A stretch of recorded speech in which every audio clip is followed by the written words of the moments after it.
Hello, everybody. Welcome. Happy Friday. I am here with Marissa Hughes, who, let me pull up her bio real fast. She is a certified transformational nutrition coach, specializing in digestive health, and a Pilates instructor.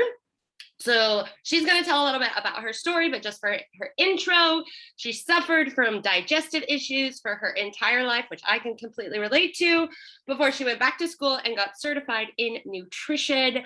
And she completely turned her health around and is now passionate about helping women specifically, just like her, ditch the bloating, heartburn, and belly fat for good. We're very excited to have her here for Digestion Week. I love that she is also a Pilates teacher, so she does have that movement aspect to her training.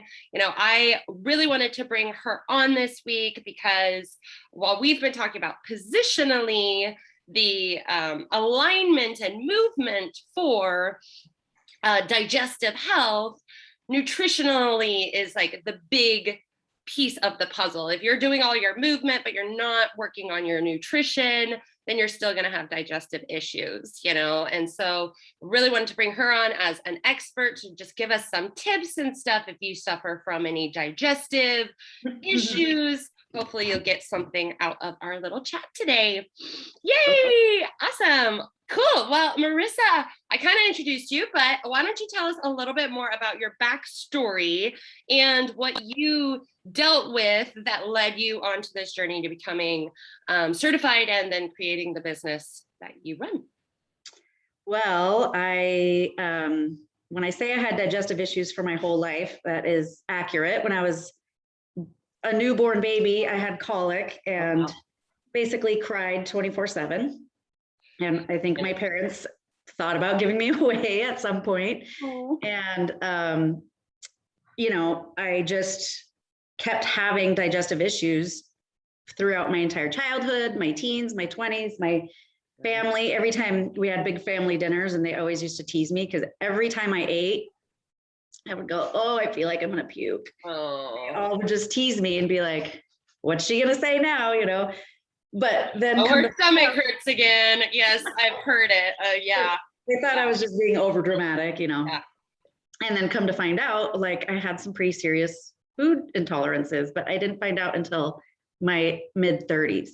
Wow. And so I had all kinds of issues. I had, you know, really bad like bloating and belly fat and heartburn and all the digestive stuff, but then it turned into like anxiety and really bad acne. I had really bad acne for years. Like some points I didn't even want to leave the house. This is in my adult years. Sleeplessness, you know, just everything stems from the gut. So if your gut isn't working properly, everything else in the body is going to be affected, you know. And then as we get older, it turns into things like joint pain and, you know, it just kind of changes as we get older. But yeah. On a side note of that, not to interrupt you, but, you know, I was diagnosed with SIBO like 2 years ago, and mine was manifesting mostly in like chronic fatigue, depression, and brain fog, like so much brain fog. And I think it's really interesting because, you know, people think of digestion issues as like, you know, just like stomach issues or bathroom issues or something like that. But it really, like you said, affects everything. If your gut is off, your brain is off, your emotions are off, your hormones are off, like everything is off. It's crazy. Yeah, because I think people don't realize that, you know, you have a gut brain connection. It's all connected. I know you love to say that. I love to say that. Yeah. Yeah. I always say everything affects the gut and the gut affects everything. So, you know, just like you talk about the posture affects the gut. Well, so does, you know, your stress level and your sleep. And it's all kind of a, you know, cause and effect in both directions, you know. So getting the gut into proper working order will just have a snowball effect of like other good things happening to the body. And really, like, you know, as we get older, there's just so much damage that we have all done unknowingly. Yeah. You know, I always say, like, nobody taught us how our digestion works in school. I think there should be a class in elementary school, a class in junior high, class in high school. And we should know how our own body works, right? Especially our digestion, because we're eating Exactly. Every day, you Same know. thing with movement. Like nobody taught us how to walk. We observe people, we start walking like them. Nobody taught us how to like get proper alignment and movement throughout our life. You know, you have PE class where you're like running a mile or two and you're dodgeball, like yeah, exactly. We don't learn these things from a very young age. I mean, I grew up on Kraft macaroni and cheese and like Hamburger Helper, you know, Pop-Tarts, Cocoa Pop-Tarts. Pebbles. Yeah, exactly. Yep. And you know, nobody knew. Our parents didn't know. It was just like what everybody was doing, right? And so as we keep eating, you know, we call it the standard American diet, SAD. Sad. Appropriately sad. You know, we've been eating that way for so many years, and slowly, you know, your gut lining starts to get damaged. You start to lose your good enzymes and bacteria and stomach acid and all the things that you really need. Let me pause you just for 1 second. Will you rewind for a second and just explain to the people, if they don't know, the definition of your gut?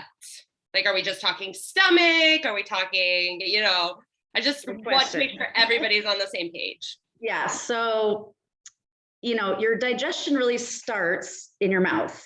And the digestive process starts before you even put food in your mouth. So this is another really big one. And it kind of ties back to your, you know, what you've been talking about with posture too, is like the whole process of eating should be much different than the way we do it. Like we grab something really quick, we eat it while we're checking our email, and we go on about our day. And that's really horrible for digestion. So, you know, just like you talk about, you want to sit up straight so that your diaphragm has room to breathe, your organs have room to do all their digestion. But really, before you even put the food in your mouth, you need your saliva to get released, because that's how your food starts to break down, is your saliva and your teeth.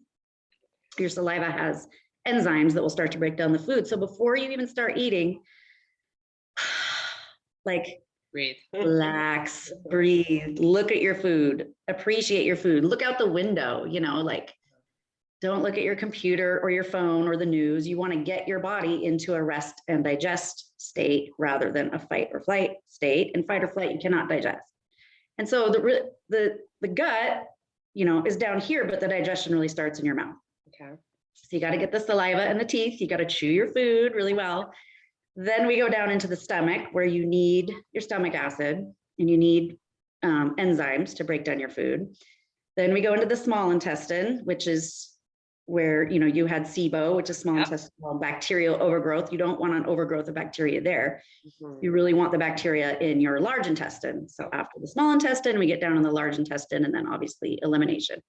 So there's a lot of different moving parts that have to all be happening properly for you to have good digestion. Right. And so, you know, really kind of mindfully eating. So taking a couple of deep breaths before you eat, look at your food, be thankful for it. You know, if you can really like focus on eating, that's when the saliva gets released, your stomach acid, all your pancreatic enzymes, you know, the bile comes out of the liver to help break down the fat. All of that stuff happens when your brain tells it to happen. Okay. Yeah. So, you know, that's kind of another part of that gut brain connection, is you need your body to tell your digestion, like it's time to get to work. Right. And so when we're just hurrying through life and eating at the computer, the digestion doesn't happen. And that's really a lot of the reason why people have a lot of bloating, because we're not getting all the good juices released to break down the food properly. So it just sits there. Yeah. And then it starts to ferment, you know, and that's when we can get gas and bloating and the like food baby feeling, you know, if you've ever eaten, you're like, oh my gosh, that's kind of, it might have to do just with that kind of mindless eating. Okay. So that's a big part of it. And that's sitting up straight. All the organs, they want to be able to do their job properly. So they need room to do their stuff. Not squishing it constantly. Exactly. Right. Yeah. So if your ribs are just like squishing your stomach, then you know, it's obviously not going to be able to do its job. Exactly. Yeah. Very, very interesting. So you mentioned, you know, one of your big tips is being mindful of when you very first start eating. I can admit that I'm not necessarily very good at that.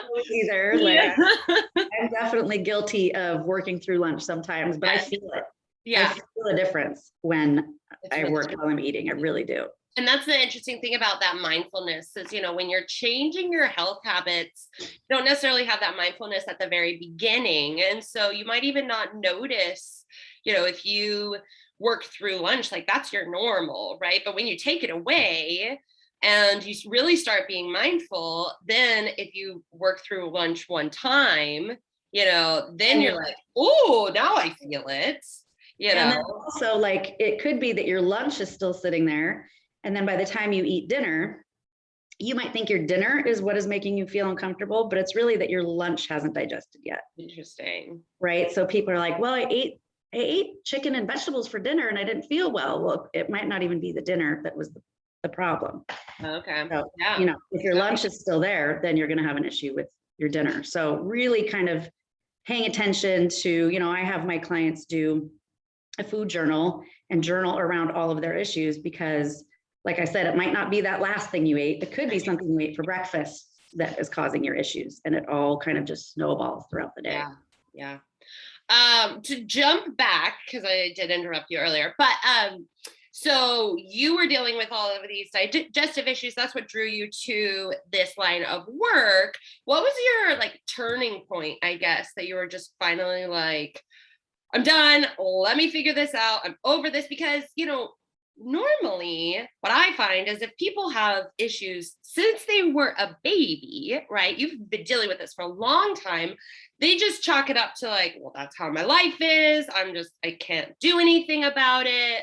Just going to have to deal with it. Right. And you 100%. Did the opposite. And you were like, no, I'm going to get this dealt with no matter if I'm 35, whatever. You're never too old.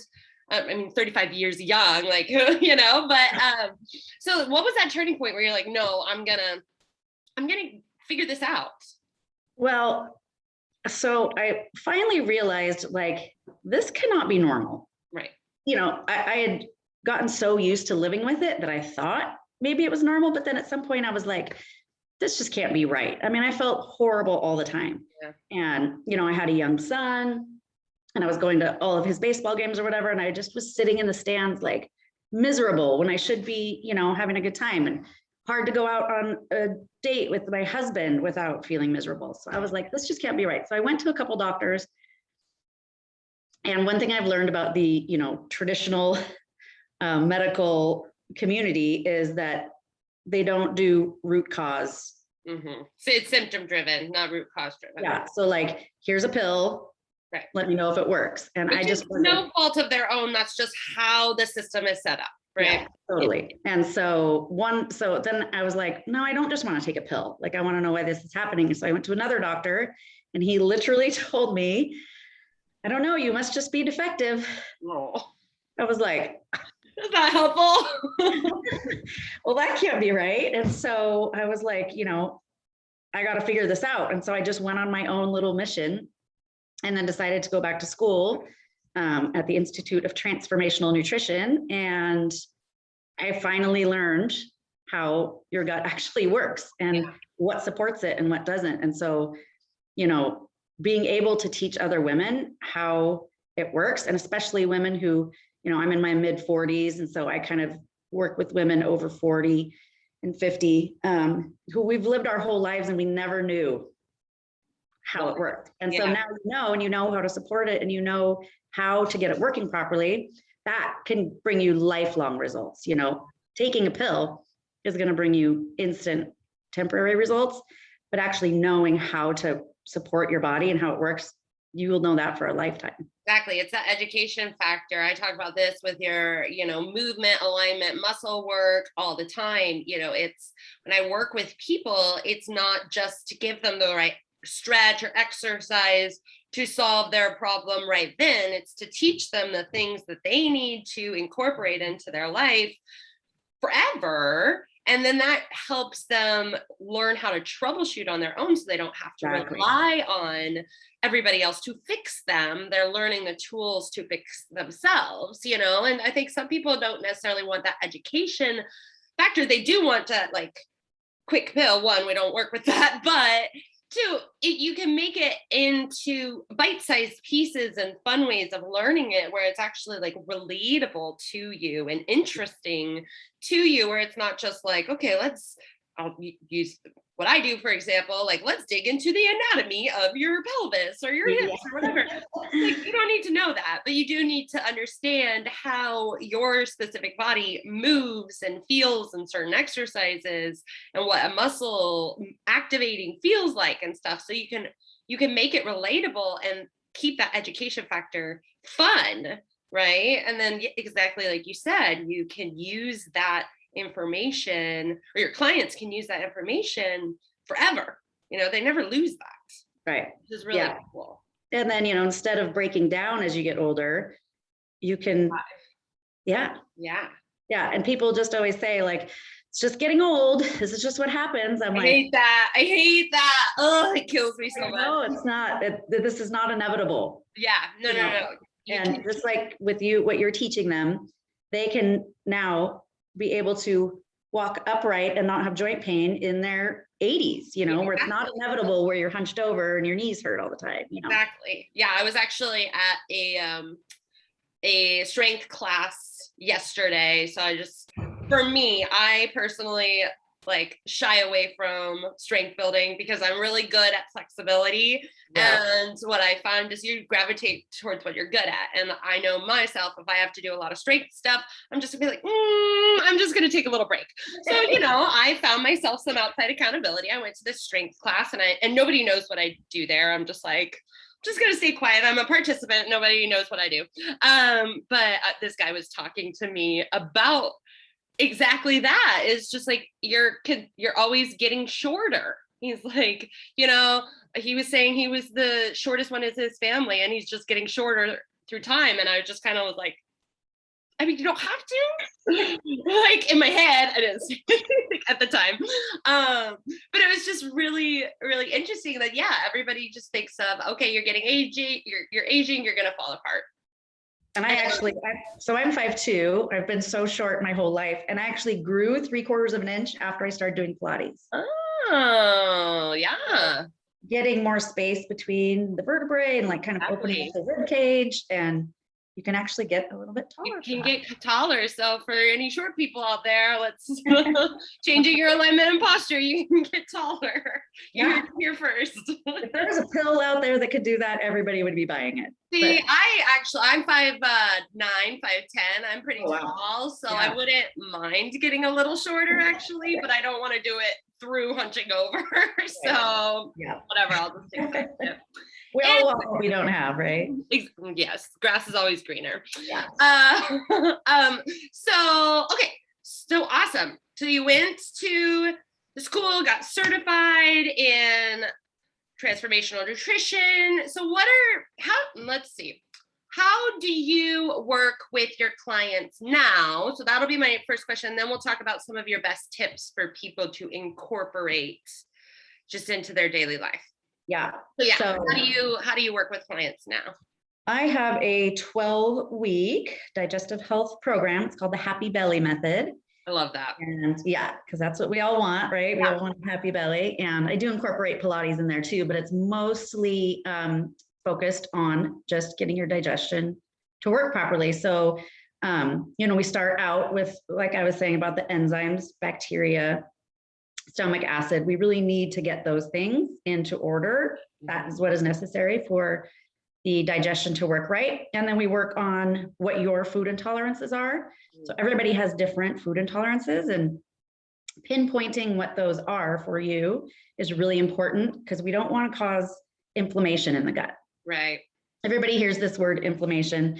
So, acute inflammation is fine. Like if you cut yourself, your body inflames the cut so that it can bring healing. But if your gut is constantly inflamed and you're constantly putting inflammatory things in the gut, then, that's when you're going to run into all kinds of problems. And then you start to get, I don't know if you all have ever heard of the term leaky gut.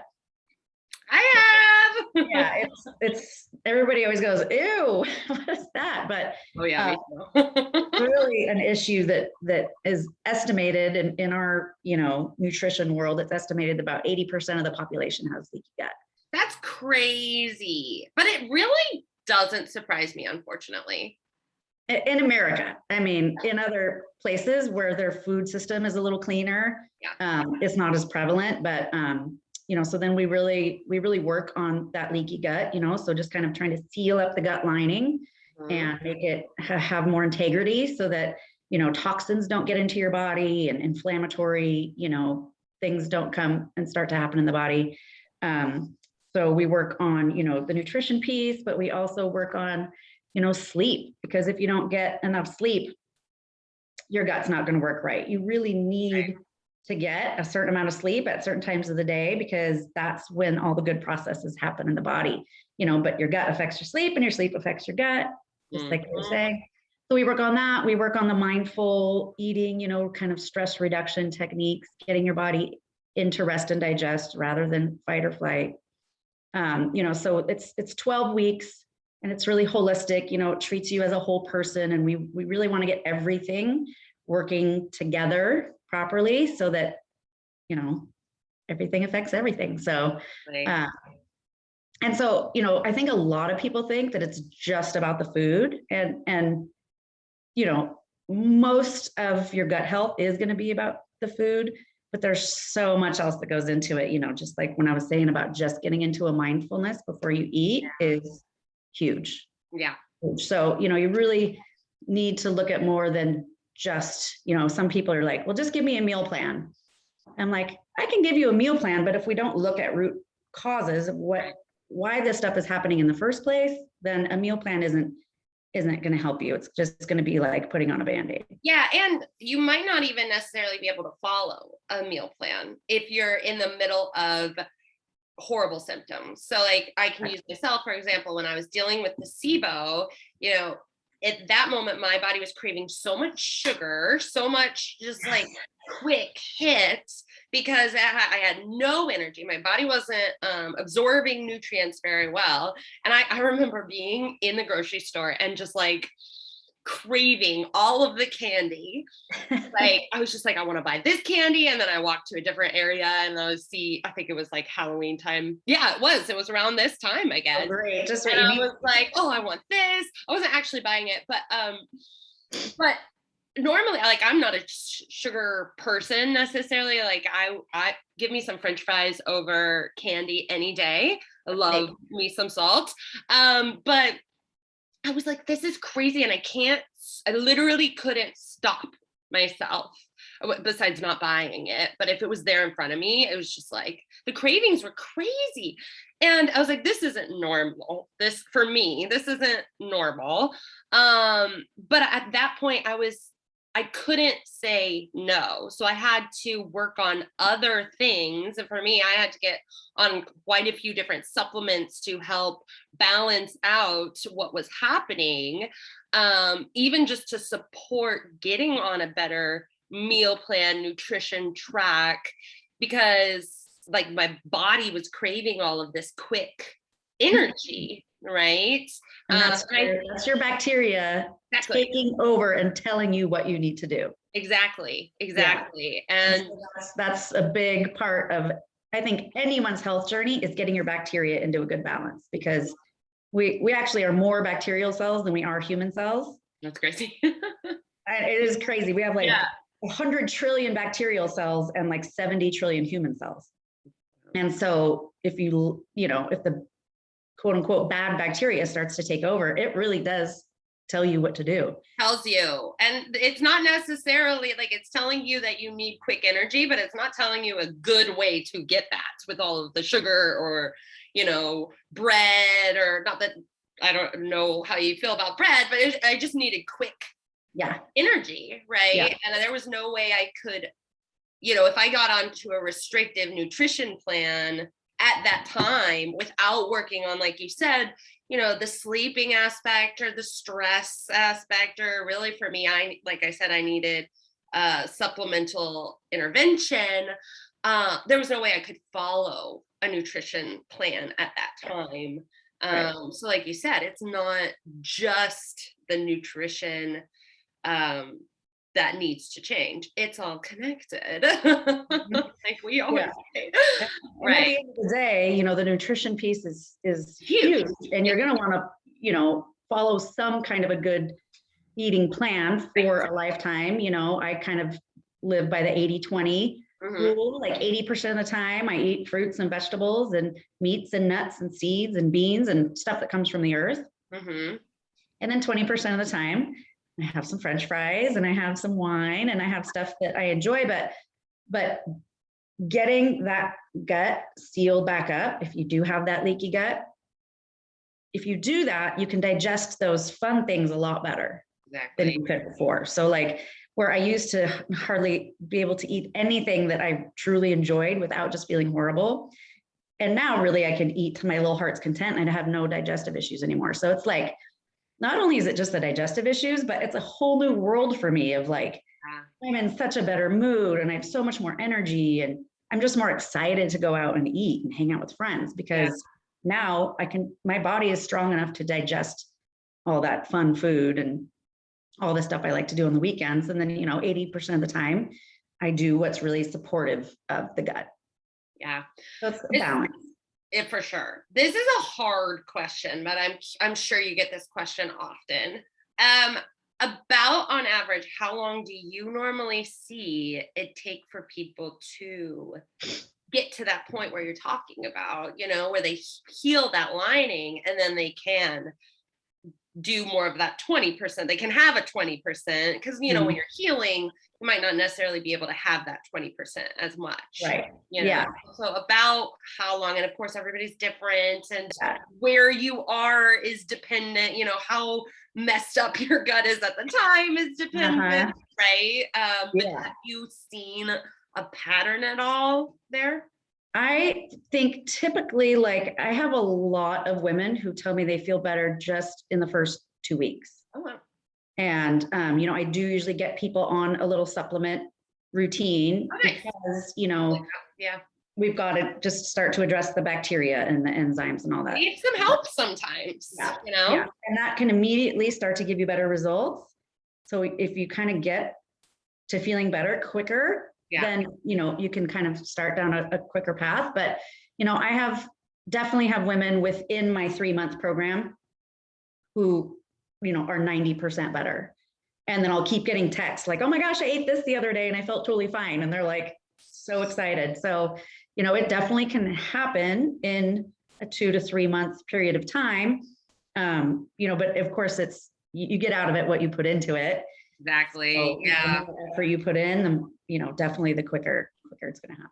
That's for sure. For sure. Yeah. For me, it took forever because I had no idea what I was doing. It took me 10 years. Yeah. From when I first started just even looking into anything health related to when I truly felt better was 10 years. So now I do it with people in 3 months. So that's really cool. Yeah. It's a big difference. Yeah. It is a big difference. If it's helpful to have somebody who, you know, knows what they're doing to help you and be on your side. Right. Oh. Yeah. So what would be some things that people could incorporate? Like any suggestions, just, you know, quick suggestions like the mindfulness of eating that people watching this could incorporate and that can help them now? One tip that I have that people are usually very shocked by, and we'll get into like foods and stuff after this, but is not drinking water, especially ice water, 20 minutes before you eat, during your meal, and 20 minutes after. Okay.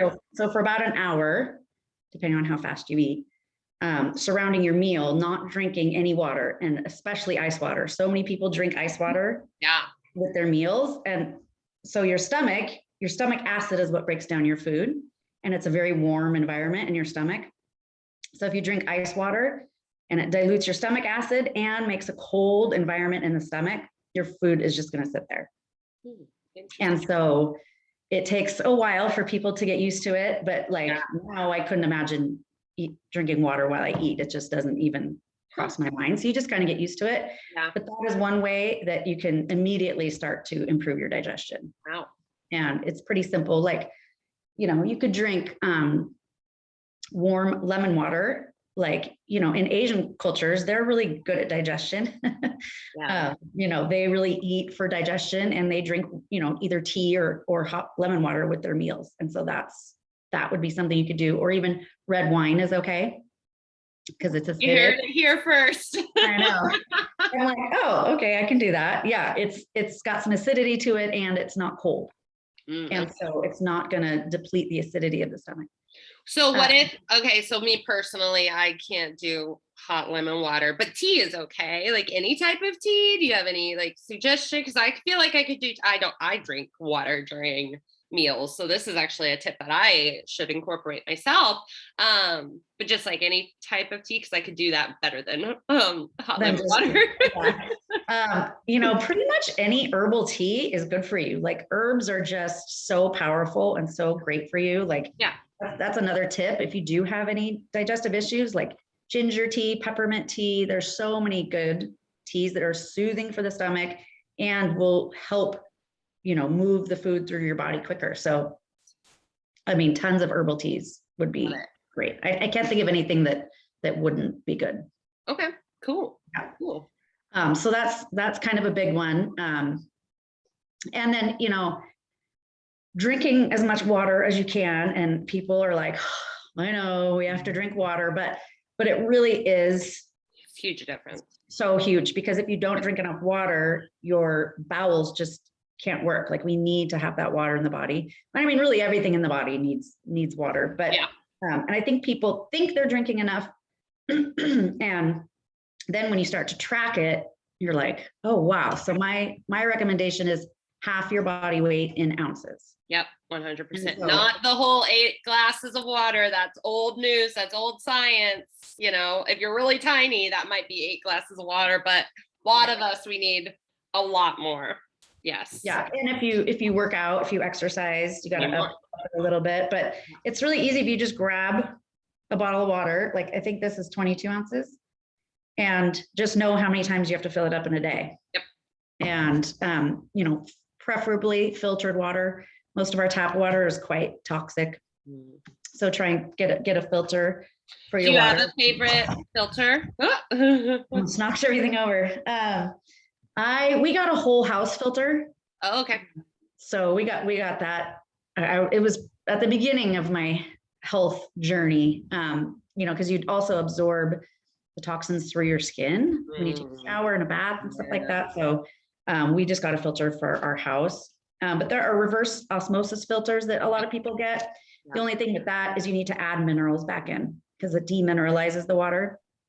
And if you drink water without minerals, the water will actually take the minerals out of your bones. Ooh. Yeah. Don't want that. You definitely want minerals in your water. There's little drops, mineral drops you can put in your water that are really good. So if you do drink tap water or whatever, you could just put little mineral drops in there to make it a little better. Cool. I'm learning so much. I love it. Good. I'm going to incorporate some of these tips, man. Awesome. And then with food, there are tons and tons of different things that are going to work better for different people. There are so many diets out there, and I think people get really confused. Yeah. Do I want to do paleo or carnivore or vegan or whatever? And it's all of the things. Yes. For me, just eat food that comes from the earth. Mm-hmm. If it is a plant or an animal or a seed or a nut or, whatever, it's going to be good for you. It's going to have nutrients. Like Mother Nature packages up these foods so perfectly with like antioxidants and fiber and minerals and vitamins. And so if it comes from the earth, eat as much of it as you can, especially vegetables. Leafy greens, we don't get enough leafy greens in our diet, and that's really, those are great. And then just try to minimize processed food. Yes, for sure. Now, do you find, because I've experienced this before, especially when you have digestive issues and you start incorporating the extra vegetables and, high nutrient dense food, sometimes, depending on what you have, you can have an uptick of symptoms, right? Yeah. So how do you kind of get around that? Is it, I mean, I'm sure it's dependent on every person. So do you normally like work with that person to figure out the best thing for them in that situation? Yeah. So especially like with fiber, if you're getting no fiber in your diet, and then all of a sudden you're eating 40 grams of fiber a day, your body is not going to know what to do with that. So, you know, take it slow. Right. You know, add a cup of vegetables a day, see how that goes. And then the next week, add another cup and see how that goes. But the supplementation that I normally start my clients on usually already just kind of gets the body prepped for the new things that are going to start happening. And it gets the digestion working better sort of, you know, immediately, so that whatever we do after that, kind of the body takes it a little bit easier. Nice. Excellent. Cool. Very good. All right. Well, I know we're getting kind of close on time. Any like final things you want to mention? I do have one more thing I want to mention. Okay. Love it. You know, anyone who knows me knows I have no problem talking about digestive stuff. So I'm going to talk about poop for a second. All right, let's do it. I'm ready. And I bring it up because it has to do with you and posture. So I don't know if you all have ever heard of a squatty potty. Yes, I have one. You do? Awesome. I do, yeah. So this is a really important thing that I really encourage all my clients to get, because we're always in a bad posture while we're on the toilet. And there is a kink in your colon that's there for a reason, so we don't have accidents all day long. There for a reason, and it's good for us. But it only gets unkinked if our knees are above our hips. Love it. And so you cannot fully eliminate if your knees are not above your hips and you unkink. And in that little place where the colon is kinked, that's where the majority of diverticulitis and colon cancer lives. Oh. And so that's a really, really important thing having to do with posture. You want to have that good posture, knees above the hips. Yes. To avoid all that really nasty issue. Stuff. Yeah. Well, and it's interesting because, you know, our culture is one of the few cultures that doesn't squat when they use the bathroom. You know, you go to any, you know, most toilets are so low. We have these really high toilets, like my feet barely even touch the ground. Exactly. Yeah, for sure. Well, and the older you get, they actually like raise up the toilet sometimes. You know, if you go to a nursing home, it's like really, really high, which, you know, granted, sometimes you do need to treat the symptom, you know, like, but that is more treating the symptom, right? Where you can't squat down fully. And so you have to raise things up to meet you, right? Versus working on your posture, your hips, your strength to be able to fully squat. Like you said, it's, you know, it's a whole lot better for elimination. And that's a really good tip. Yeah, I haven't even thought about that. Yeah, so that's really helpful. And I mean, sometimes people are like, I am not going to get that. And I'm like, you will one day. And then once you use it, you're never going to want to be without it. It's like $20. It actually like hides on your toilet really easily because it's white. So if you have a white toilet, like you can't even really see that it's there. And then scooch it out. Yeah, exactly. Yeah. They even have travel ones. So if you're one of those people that gets constipated on vacation, get the travel squatty potty. It'll help your travel constipation. Yeah, that's really good. Yeah. One of the movement professionals that I follow, she's a big advocate of that. I've been to her studio and she has one there too. And I'm just like, I love it. I love it. Yeah. Everybody should have one. Yeah. And it's a really cheap way to just like make a difference. Like you said. That's amazing. Awesome. Well, I'm so glad that you were able to join. How can people follow you in the future? We can link to your Facebook group. So you just want to tell a little bit about your Facebook group real fast? Yeah, so it's called Nutrition for Women with Digestive Issues. And it pretty much is self-explanatory. I also have Marissa Hughes Health is my Facebook and Instagram. And you can find me any of those places. But I'd love anybody in the group who has any digestive issues. We do a lot of cool stuff in there. I just did a 3-day challenge over the last 3 days. You know, we've got all kinds of cool stuff going on. Yeah. And you did like quite a bit. It was like an hour long each night or something for your gut reset. It was about 45 minutes for 3 nights. We went over a lot of good gut health tips. Like everybody got a little 3-day gut healthy meal plan and then a little booklet. And so, Love it. yeah. And you can still access that on replay, right?